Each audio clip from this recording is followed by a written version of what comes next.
श्रीहरये नमः। अगजाननपद्मार्कं गजाननं महर्निशम् अनेकदं तं भक्तानाम् एकदन्तम् उपास्महे। श्रीमहागणपतये नमः। गुरवे सर्वलोकानां विषजे भवरोगिणां निधये सर्वविद्यानां श्रीदक्षिणामूर्तये नमः। अस्मद्गुरुचरणारविन्दाभ्यां नमः। सरस्वती नमस्तुभ्यं वरदे कामरूपिणि विद्यारम्भं करिष्यामि सिद्धिर्भवतु मे सदा। श्रीमहासरस्वत्यै नमः। जन्माद्यस्य यतोऽन्वयात् इतरतश्चार्थेष्वभिज्ञस्वराट् तेने ब्रह्महृदाय आदिकवये मुह्यन्ति यत्सूरयः। तेजो वारिमृदां यथा विनिमयो यत्र त्रिसर्गो मृषा धाम्ना स्वेन सदा निरस्तकुहकं सत्यं परं धीमहि।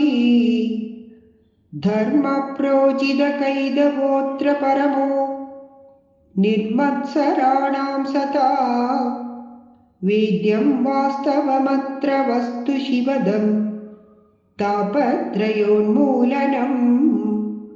श्रीमद्भागवते महामुनिकृते किं वा परैरीश्वरः सद्यो हृद्यवरुध्यतेऽत्र कृतिभिः शुश्रूषुभिस्तत्क्षणात्।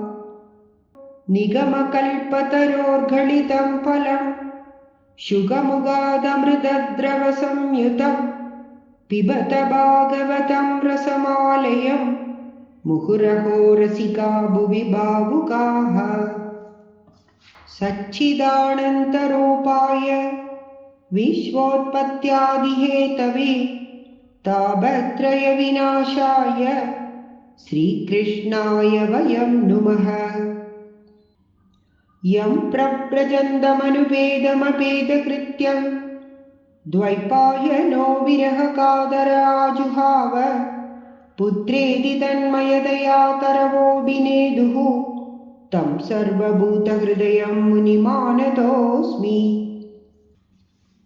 यस्वानुभावमखिलश्रुतिसारमेकम् अध्यात्मदीपमतितितीर्षतां तमोन्दं संसारिणां करुणयाः पुराणगुह्यं तं व्याससूनुमुपयामि गुरुं मुनीनां।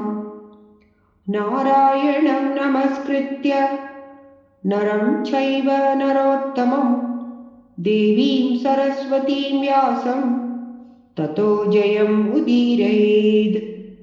यस्य भागवतव्याख्या सर्वेषां भक्तिदा नृणां स एव करुणासिन्धुः बोधिदात्मा गुरुर्मम। तस्मै श्रीवासुदेवाय धरणीसुररूपिणे गुरुवायुपुरेशाय तुभ्यं श्रीगुरवे नमः। शङ्खचक्रगदापद्मधारिणे गुरुरूपिणे गुरुवायुपुरेशाय वासुदेवाय ते नमः। कमनीयकिशोरमुग्धमूर्तेः कलवेणुक्वणितादृदाननेन्दोः मम वाचि विजृम्भदा मुरारेः मधुरिं नः कणिकापि कापि कापि। वन्दे नन्दव्रजस्त्रीणां पादरेणुम् अभीष्णशः यासां हरिकथोद्गीतं पुनादी भुवनत्रयं। गोपीचरणारविन्दपरमाणवे नमः। संसारसागरे मग्नं दीनं मां करुणानिधे कर्मग्राहगृहीताङ्गं मामुद्धर भवार्णवाद्।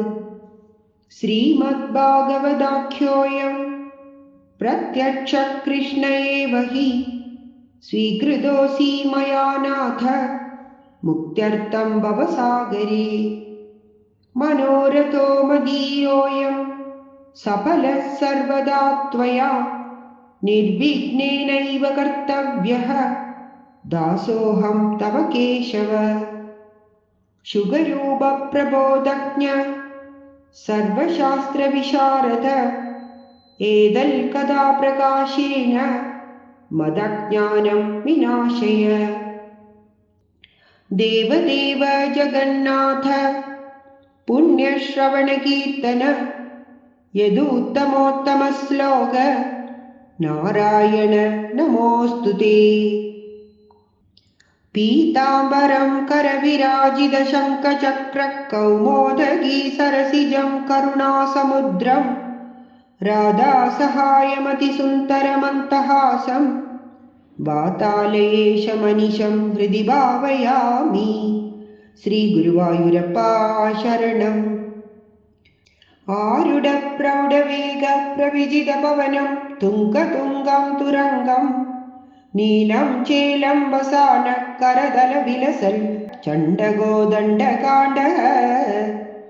रागद्वेषादिनानाविधमृगपडली भीतिकृल्भूतभर्ता, कुर्वन्नाकेडलीलां परिलसतु मनः कानने मामकीने। स्वामिये शरणमय्यप्पा। करचरणकृतं वा कायजं कर्मजं वा, श्रवणनयनजं वा मानसं वापराधं, विहितमविहितं वा सर्वमेतत्क्षमस्व। शिव शिव करुणाब्धे श्रीमहादेव शम्भो। नमः पार्वतीपतये हर हर महादेव। कारुण्यामृतवारिधिं करलसल्कोदण्डबाणोज्ज्वलं, सीताचित्तसरोजचारुमिहिरं दुर्वादळश्यामळं, श्रीमद्वायुसुतेन लालितपदाम्भोजं परं दैवतं, श्रीरामं हृदि सानुजं शुभकरं बिल्वाद्रिनाथं भजे। जय जानकी जीवनस्मरणं जय जय राम राम।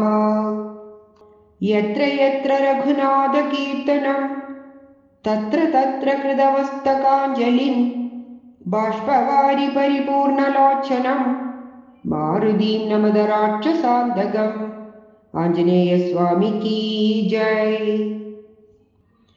अनन्यत्राणैकप्रवण हृदये देवि दिश मे, धनं धान्यं सौख्यं हरिचरणभक्तिं च विनयम्, असूयामात्सर्याद्यनुपममनोरोगशमन, प्रवीणां वाणीं सत्प्रकारः परमाह्लादजननीं। श्रीजगदम्बिकायै नमः। कथामयी भागवताभिधाना हरे तनुं ते चरितैस्तुतीयैः, यदा मदीत्वल्परितोषकारः स्तौमि प्रसीदाच्युतमारुतेश।